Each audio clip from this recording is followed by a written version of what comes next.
नमस्कार, लोकमंच न्यूज देख रहे हैं आप। मैं हूं आपके साथ सुरभि राजपूत। उत्तर प्रदेश में पंचायत चुनाव का बिगुल बज चुका है। यूपी में 15, 19, 26 और 29 अप्रैल को त्रिस्तरीय पंचायत चुनाव कराए जाएंगे।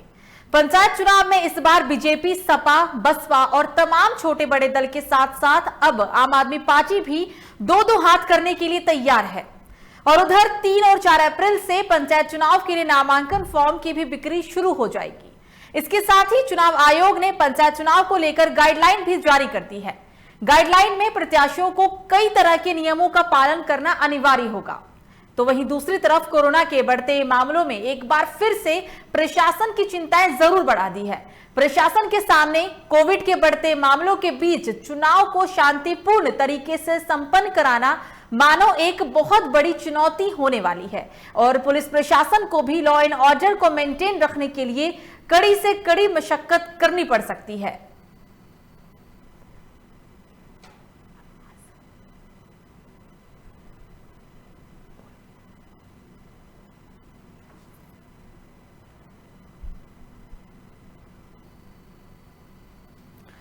तो कोरोना, पंचायत चुनाव और सख्ती किस तरह से रहने वाली है, इन्हीं मुद्दों पर चर्चा करेंगे। और इस खास शो में हमारे साथ मौजूद है यूपी के सुल्तानपुर के एसएसपी डॉक्टर विपिन कुमार मिश्रा जी।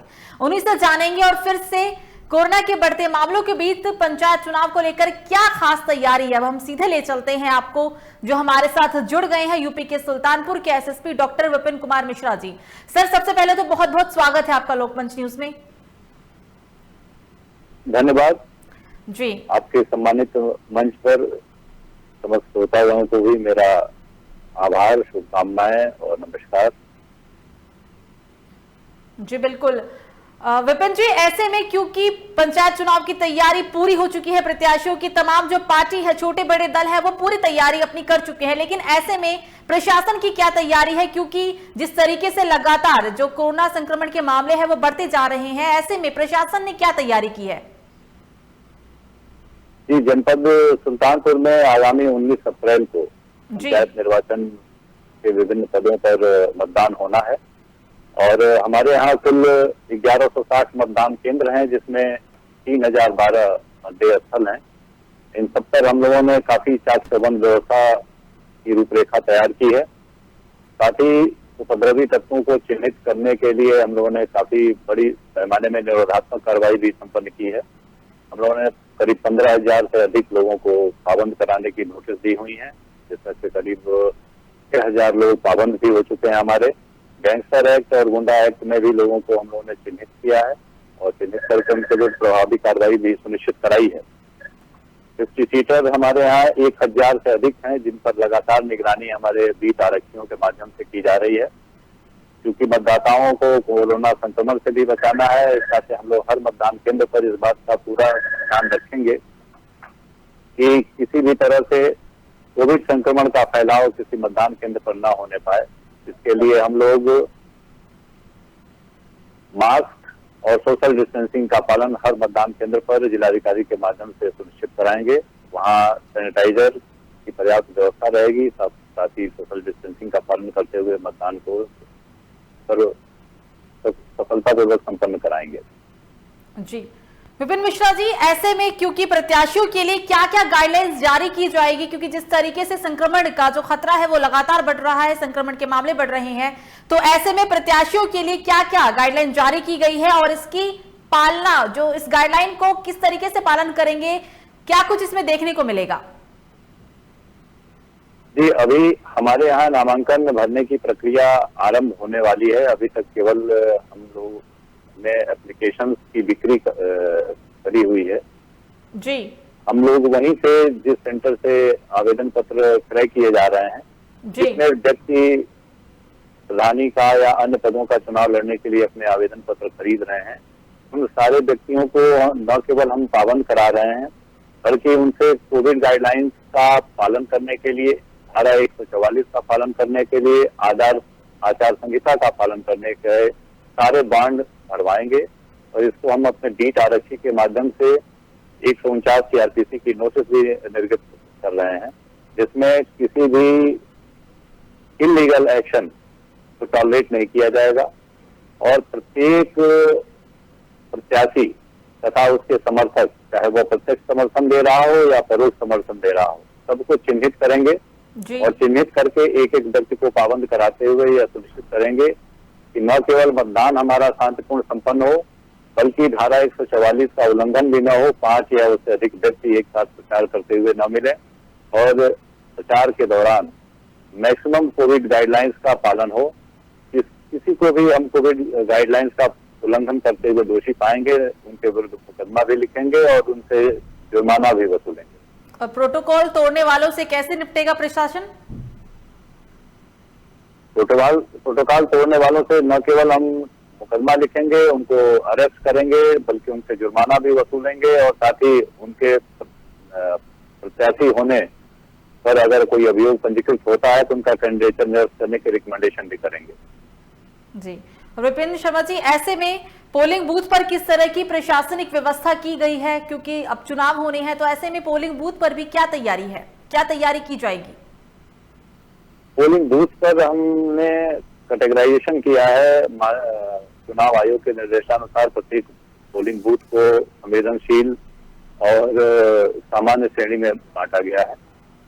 उसी के अनुरूप हम फोर्स की तैनाती करेंगे। साथ ही जो वहाँ राजस्व विभाग के कर्मचारीगण डिप्लॉय किए जाएंगे, वो सारे के सारे जो है कोविड प्रोटोकॉल के नियमों के तहत मतदान कराना सुनिश्चित करेंगे।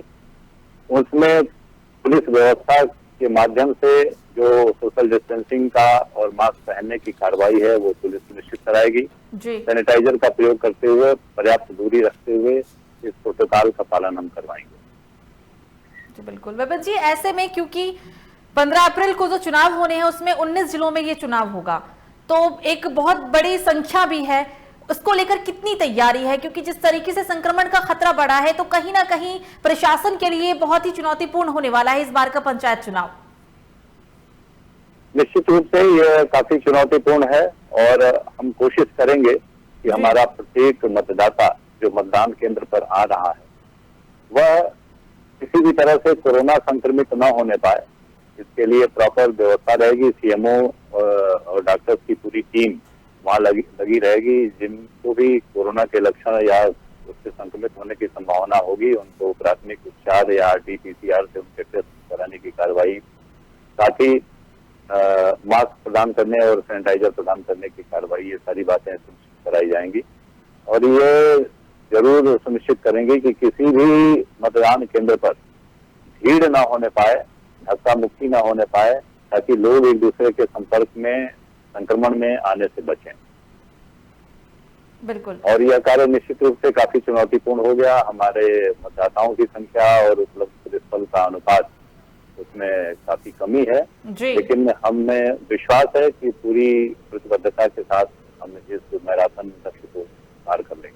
जी विपिन जी, ऐसे में क्योंकि इलेक्शन कमीशन के अनुसार जिन भी प्रत्याशियों के ऊपर आपराधिक मामले हैं वो चुनाव नहीं लड़ पाएंगे, तो ऐसे में प्रशासन किस तरीके से वेरिफिकेशन कर रहा है? क्योंकि लगातार अगर हम चुनाव की बात करें तो प्रत्याशी लगातार जा रहे हैं पत्र खरीदने के लिए, तो ऐसे में प्रशासन किस तरीके से वेरिफिकेशन कर रहा है ताकि ऐसे जो प्रत्याशी है वो चुनाव ना लड़ पाए? प्रत्येक ऐसा प्रत्याशी जिसको चुनाव लड़ना है वह अपना चरित्र प्रमाण पत्र पुलिस विभाग में अप्लाई कर रहा है और हम लोग पूरे न केवल हमारे जनपद में बल्कि अन्य जनपदों में भी अगर उसके विरुद्ध अभियोग पंजीकृत है तो उसकी पूरी जानकारी भी इकट्ठी कराई जा रही है।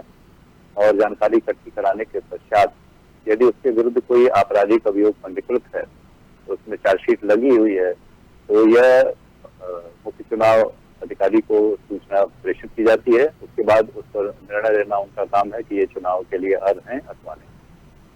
3 और 4 अप्रैल को नामांकन पत्र दिए जाएंगे और इस नामांकन पत्र के दौरान प्रशासन ने क्या तैयारी की हुई है संक्रमण को रोकने के लिए? क्योंकि जाहिर सी बात है भीड़ भी जुटेगी, लोग ज्यादा से ज्यादा आएंगे और ऐसे में क्योंकि जिस तरीके से तमाम दावे तो किए जा रहे हैं कि कोविड गाइडलाइन का पालन पूरी तरीके से कराया जाएगा, लेकिन शायद अगर ऐसा कुछ नहीं होता है तो प्रशासन ने इन सब चीजों के लिए क्या तैयारी की है नामांकन पत्र को लेकर?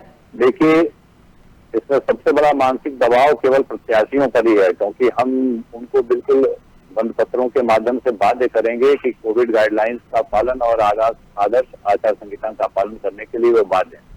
और इसमें किसी भी प्रत्याशी के साथ कोई मुरव्वत नहीं की जाएगी। यदि वह कोविड गाइडलाइंस का पालन नहीं कर रहा है तो उसकी हम वीडियोग्राफी सुनिश्चित कराएंगे और देन एंड देयर उसको निर्वाचन आयोग के समक्ष वीडियोग्राफी सहित सूचना प्रेषित करेंगे, जिससे उनके अभ्यर्थन को निरस्त करने के बारे में आयोग निर्णय ले सके। और भीड़ को काबू करने के लिए कितनी तैयारी, अगर भीड़ नियंत्रण नहीं रहती है, नियंत्रण में नहीं रहेगी तब?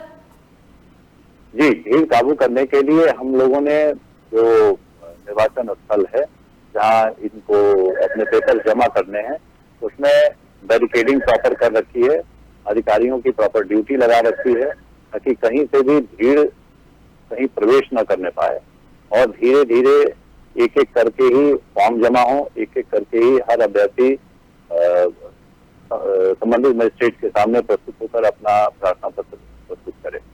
मतलब सिर्फ प्रशासन ही नहीं बल्कि प्रत्याशियों को भी अपना पूरा 100% देना होगा अगर वो चाहते हैं कि चुनाव सही तरीके से हो जाए और कोविड का खतरा ना बढ़े। जी बिल्कुल, इस पूरी प्रक्रिया की वीडियोग्राफी लगातार कराई जाएगी और भीड़ को नियंत्रित रखने के लिए हमारे पास ड्रोन कैमरे भी हैं।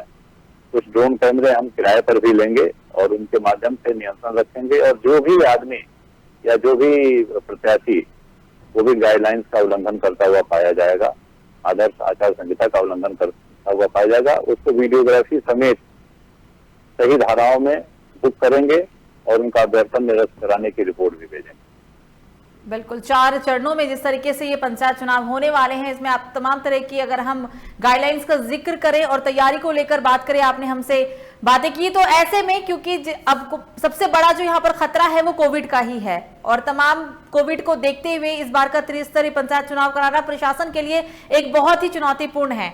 तो आप क्या चाहते हैं कि लोग भी इसमें किस तरीके से अपना जो भागीदार वो अपना दिखाए और इस पंचायत चुनाव को सही से संपन्न कराया जा सके? आपके सम्मानित मंच के माध्यम से मैं सम्मानित जनता से अपील करना चाहूंगा कि मतदान के दिन और मतदान के पूर्व दोनों स्थितियों में कोविड गाइडलाइंस का पालन अवश्य करें, क्योंकि जान है तो जहान है। अगर वो सुरक्षित रहेंगे तभी चुनाव में प्रचार भी हो पाएगा और तभी वो चुनाव में शरीक भी हो पाएंगे। जो भी प्रत्याशीगण चुनाव लड़ रहे हैं उनसे भी मेरा अनुरोध है कि भारी संख्या में अपने हुजूम के साथ न तो वो पर्चे भरने आए और न ही अपने चुनाव का प्रचार करें।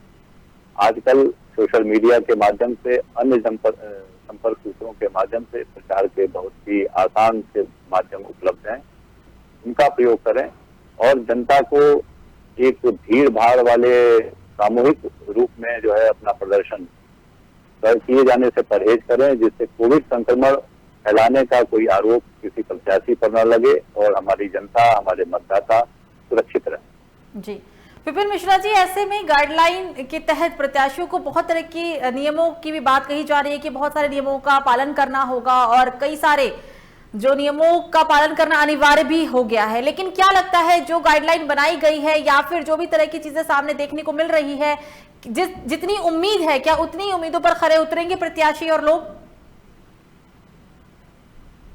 देखिए, हम हमेशा पॉजिटिव मोड में रहते हैं और हमें उम्मीद है कि जो भी प्रत्याशी अपने फॉर्म भर रहे हैं वो जनता के माध्यम से ही चुने जाएंगे, तो जनता की हिफाजत करना भी उनका पहला कर्तव्य है और यदि उनके मतदाता सुरक्षित नहीं रहेंगे तो वो वोट किससे मांगेंगे। तो पहला दायित्व तो उन सम्मानित प्रत्याशियों से है जिनको अब जनता से वोट प्राप्त करना है, उनकी सुरक्षा का दायित्व भी उन्हीं का है, उनके स्वास्थ्य और कुशल क्षेम का दायित्व भी उन्हीं का है। तो मैं तो प्रत्याशियों से अभी यह उम्मीद लगाए बैठा हूं कि वो किसी भी तरह से अपने मतदाता के जीवन को खतरे में नहीं डालेंगे और यही एक सफल तरीका है लोकतंत्र को जीवित रखने का। अगर हम सारे लोग समूह में जिंदा हैं तभी एक स्वस्थ लोकतंत्र को विकसित कर पाएंगे। मैं आशा करता हूं कि सारे प्रत्याशीगण कोविड गाइडलाइंस का पालन स्वयं भी करेंगे और जनता से भी करवाएंगे और इसमें हमारा पुलिस बल का सहयोग उनको पूरी तरह रहेगा। मैं ये भी उम्मीद करता हूं कि वह जो भी नियम है उनको तोड़ेंगे नहीं और हमें कोई ऐसा अवसर नहीं प्रदान करेंगे जहां हमें के खिलाफ असली कदम उठाने पड़े। बिल्कुल बिल्कुल बिल्कुल। हमसे बात करने के लिए विपिन मिश्रा जी, आपका बहुत बहुत शुक्रिया। ये थे हमारे साथ डॉक्टर विपिन कुमार मिश्रा, जो कि एसपी सुल्तानपुर है। तो आपको बता दें कि यूपी में पंचायत चुनाव का बिगुल बज गया है। यूपी के अंदर 15, 19, 26 और 29 अप्रैल को त्रिस्तरीय पंचायत चुनाव होने वाले हैं। फिलहाल अभी के लिए मुझे दीजिए इजाजत। देश और दुनिया की तमाम बड़ी खबरों को जानने के लिए आप देखते रहिए लोकमंच न्यूज। नमस्कार।